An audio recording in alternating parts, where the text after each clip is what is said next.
this fall, Mm-hmm. yeah, just let me know. Okay, perfect. Yeah, I'll send you an email and then we can maybe decide what would be best. Great. All right, we should be live. I did also send out a quick WhatsApp message to all of our admitted students that were live, Cool. but it may or may not be a case where I send them the link again after it Okay. happens. So, Sounds good. I do see someone in attendance. They're in. Okay. And then I did send out a quick message as well. So we might get more students trickle in, but feel free to get started right Okay. away.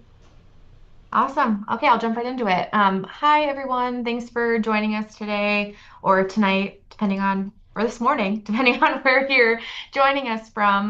We're excited to have you join us for classes in just a few weeks.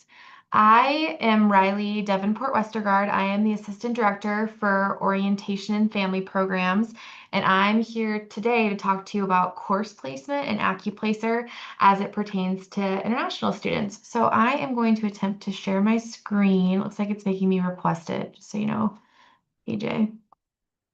Here we go. I think I got it. One second.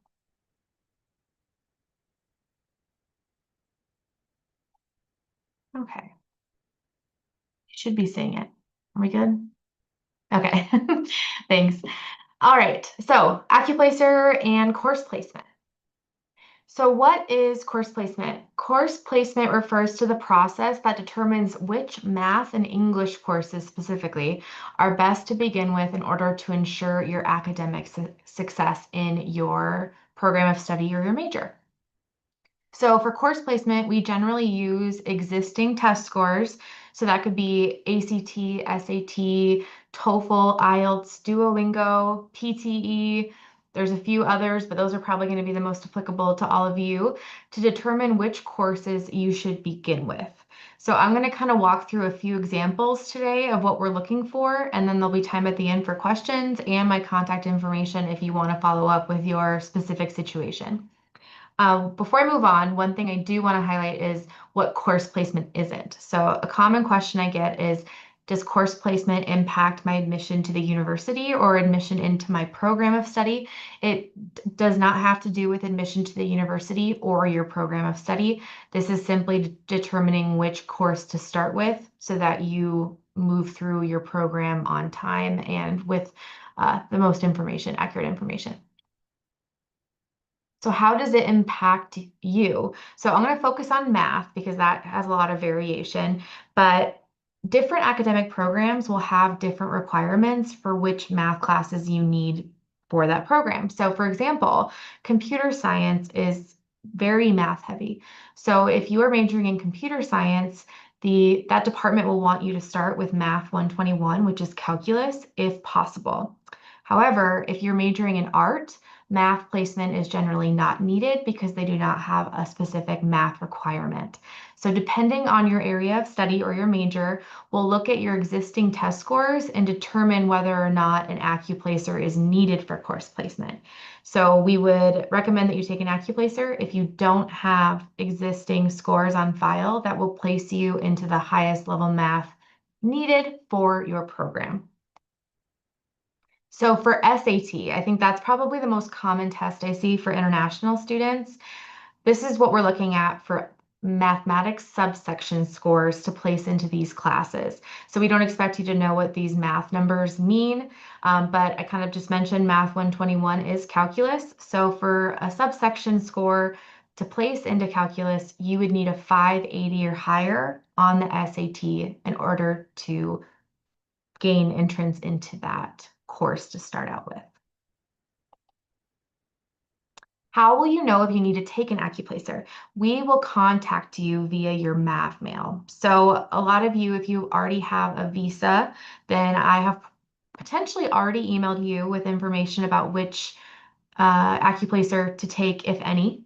So we will review your test scores and your intended major, and we will send you a heads up about which AccuPlacer you need to take. So if you need to take math, if you need to take English, if you need to take math and English, that'll be outlined in that email.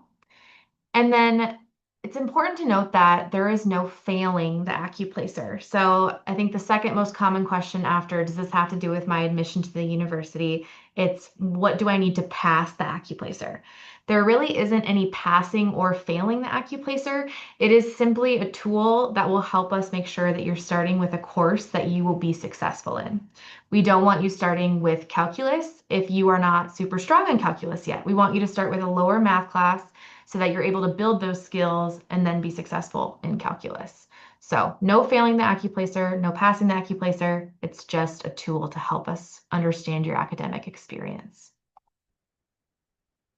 And then how will you take an AccuPlacer? So we offer the AccuPlacer in person during your orientation process. So when you check in for orientation, you'll get more information about where to go to take that exam or assessment. So we offer it walk-in. You don't have to make an appointment, 10 a.m. to 1 p.m. Monday, Tuesday, and Wednesday of your orientation week. So I'm pretty sure you've been receiving emails from Kearney about the importance of arriving on time for orientation. This is one of those pieces that's really important for the timing of things. So there's going to be a lot of, I guess you'd call business items to take care of during your orientation, and also a lot of fun events happening. So making sure that you're on time and that you're able to attend one of these sessions if an AccuPlacer is needed is really important. And then how should you prepare for the AccuPlacer? So in the email that we send you, we will include links to study materials if AccuPlacer is necessary. But I will note that studying is not required, and sometimes we even don't necessarily encourage it. We want the first math class, I use math as my most primary example. We want the math class that you start with to come as naturally as possible without you really stressing out about preparing for it. We want it to be the most accurate depiction of your skill level so that when you start with us, you're not immediately overwhelmed with the workload or not understanding the material. So you can study, but you don't have to study. And then a few points of information here. The AccuPlacer can be attempted twice total. So we have seen it in the past where people will take the AccuPlacer before they start in fall semester and they'll be like, oh, I'll wait till next year to take it again. We don't recommend that because then at that point you could have been at the class that you would have placed into anyway. So we limit the AccuPlacer attempts to twice total. And then you can work with your academic advisor to go over what options you have after those two attempts have taken place. And the AccuPlacer is not available the first week of classes. We obviously have classes taking place in all of our computer labs that first week. So you need to make sure that you are taking that test during those 3 days I outlined previously, but for sure before Friday, August 21st. And then if you have any course placement questions, maybe you're listening to this and you're a transfer student and you have questions about transfer coursework or what specifically our policies mean for you, don't hesitate to reach out. You can reach out to us at courseplacement@mnsu.edu and we can look into your information. It's helpful if you do reach out to include your tech ID or your STAR ID so we can pull up your information, but we would be happy to assist one-on-one as well. Okay. What'd I miss? Anything? No, not at all. I think the what you said about not studying for the test is so important because that's one of the questions that we get at orientation all the time Hmm. when they're checking in. They're like, "What are the questions like? Do you have a Yeah. guide? Is there a guide at all?" Yeah. Yeah. Yes. So there are sample tests available There we go. online. So we include that in the email that we send you.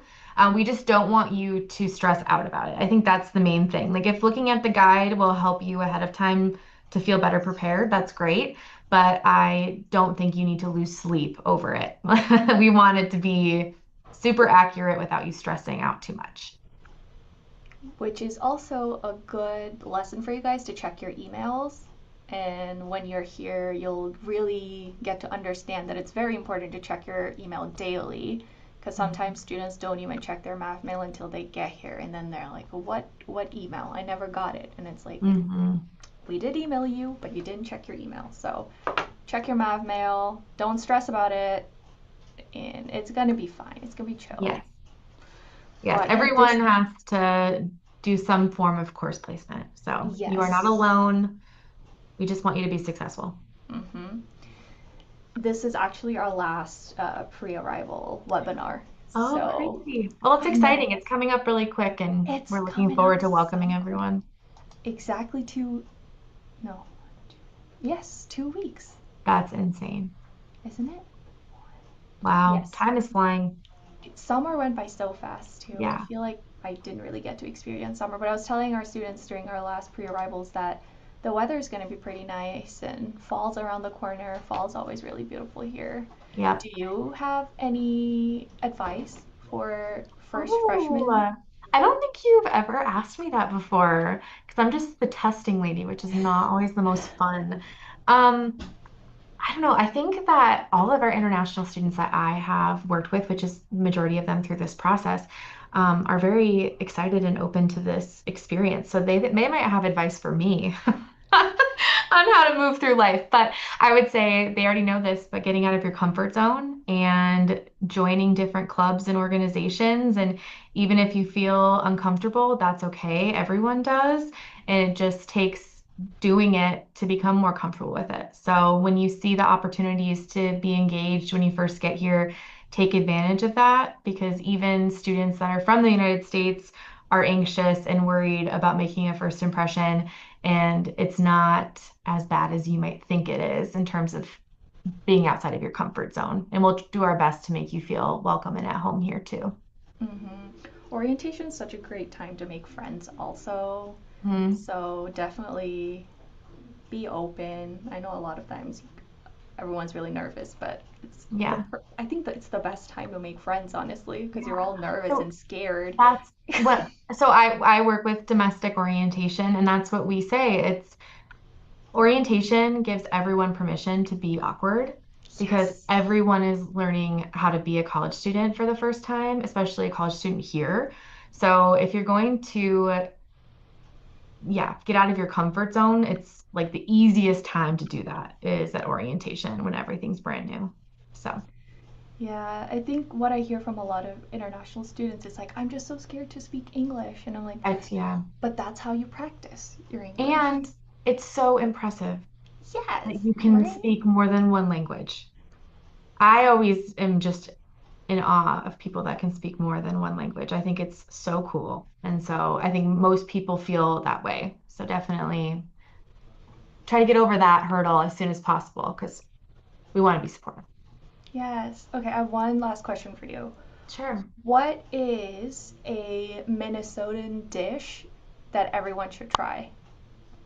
I'm not from here. I don't I know. know, I think you're from Alaska, aren't you? Yes, I'm from Anchorage, Alaska. So although not an international student, the amount of students that I went to school with who thought I was an international student was a little bit concerning. Um, oh man, I don't even Or know. just like an American dish in general. Oh gosh, American dish in I've general. heard tater tot dish a lot whenever Yes, asked this I'm question. not a huge fan of that. I would Me say too. I am on a panini kick, which I don't think is American, but I make it very Mm. American because there's like bacon on it and then like pulled chicken and lots of cheese and sauce and Oof, stuff. And then like you basically pan fry it like a grilled sandwich. that That's sounds amazing. delish. Yeah, but I don't think that I can take credit for that as an American thing, but I will tell you that I make my own sourdough bread, and that's what I use to make it.